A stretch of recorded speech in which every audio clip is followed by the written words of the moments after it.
Hi everybody, this is Sir back again, another day, another unboxing. And today's unboxing I'm doing outside because it's apart from my car. So this video is going to be more installation review video than just an unboxing. So what we have here is an engine bay brace. I call it a sway bar, but that's not correct. Tower bar, I don't know what the correct English word is.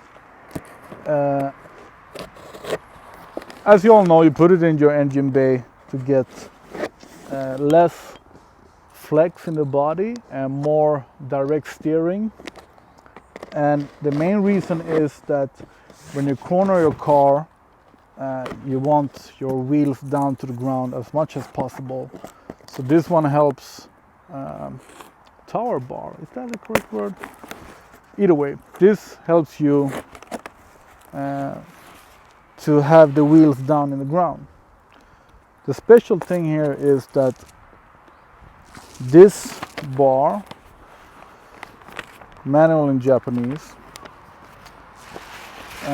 this bar is flexible, and for me that's just stupid, because on engine bracket like this, the main thing is to have a stable piece of aluminum or something to force the wheels down. But when it's flexible like this, it feels really wrong. I maybe even think this is broken. As you can see here, I'm not sure if it's supposed to be this soft, but here we have the flexible part, a joint, and usually a bracket like this is stiff all the way. This must be broken, it can't be like this. This will do no good at all. Well, I'm gonna install it and show you how the installation goes.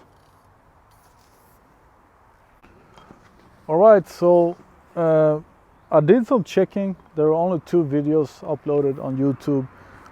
One Russian guy installed it on a WRX, and then the Japanese video for the Subaru team trying this on some kind of SUV. But it seems like it's supposed to be like this. But then when it's pressure right on it, it's not supposed to flex, but I don't know. If any of you guys have this one, let me know if it's supposed to be this flexible. So to install this, I actually think that it's gonna be, first of all, I thought it was going to be easier to install it because it's flexible, because your ordinary stiff strut bar kind of hard to fit on the bolts.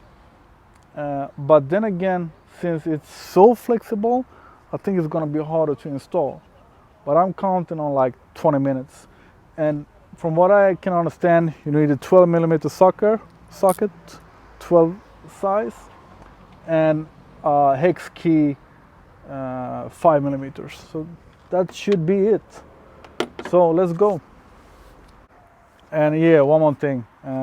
You need one of these, of course, a level water pass level, since it's not a stiff strut bar. So with that should be it. And I saw another unboxing where they have new bolts, but I think I don't have any new bolts, so I'm just gonna use the ones that are in the car.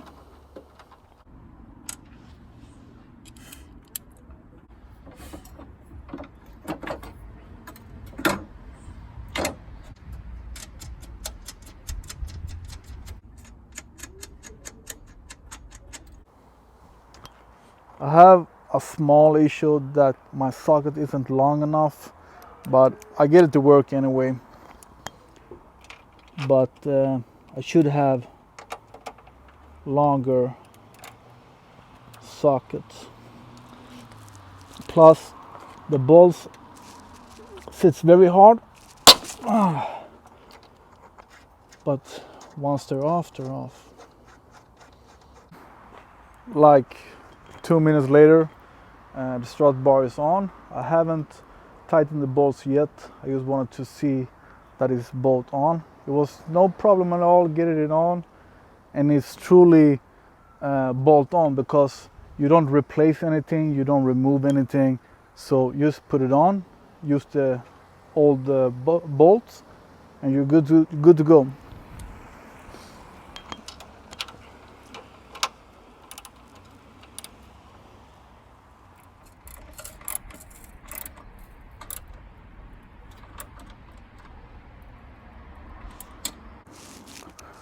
Alright, so the strut is in place and the leveler says that it's pretty good.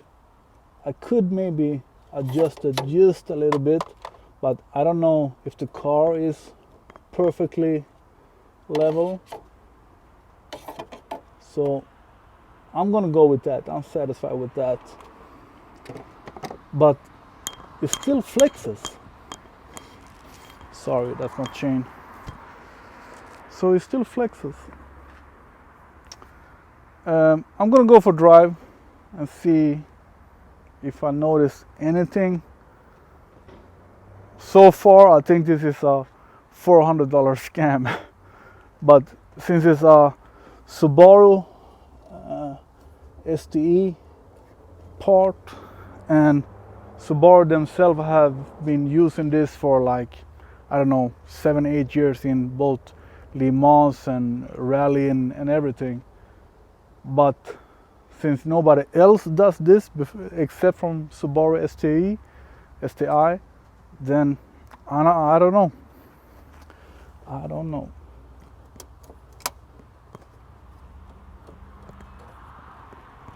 And even the aluminum parts flexes as well. As you can see, when I flex it, it's very flexible. Everything is flexing.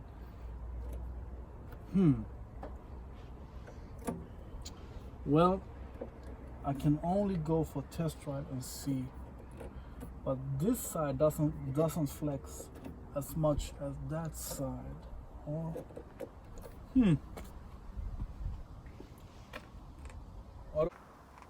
otherwise, it's just a $400 bling, engine bay bling, and it actually doesn't look good.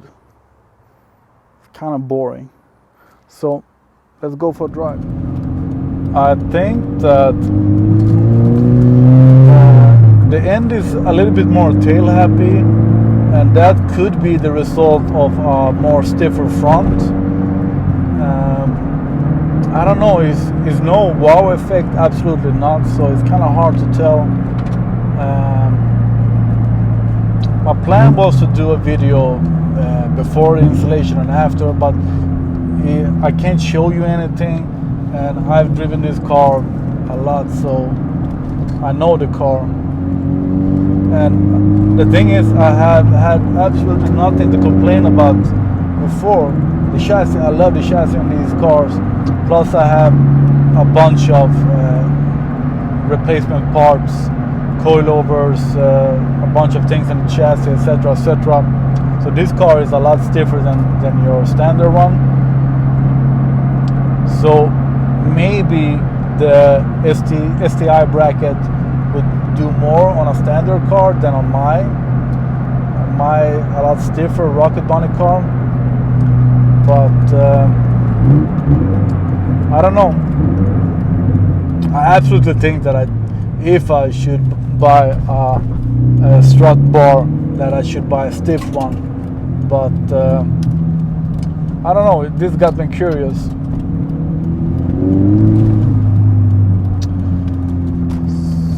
So, and over the speed bumps, it feels harder there as well. So something has happened.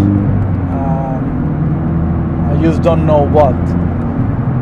So when I go over the speed bumps, the car is harder, even though my coilover is in the softest mode.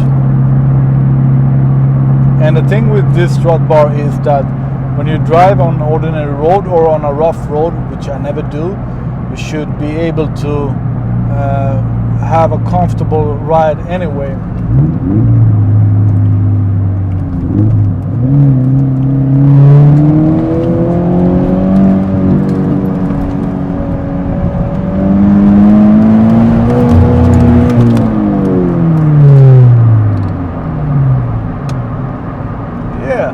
It's a bit stiffer, it is. A little bit more direct, a little bit stiffer. Is it better than your standard strut bar?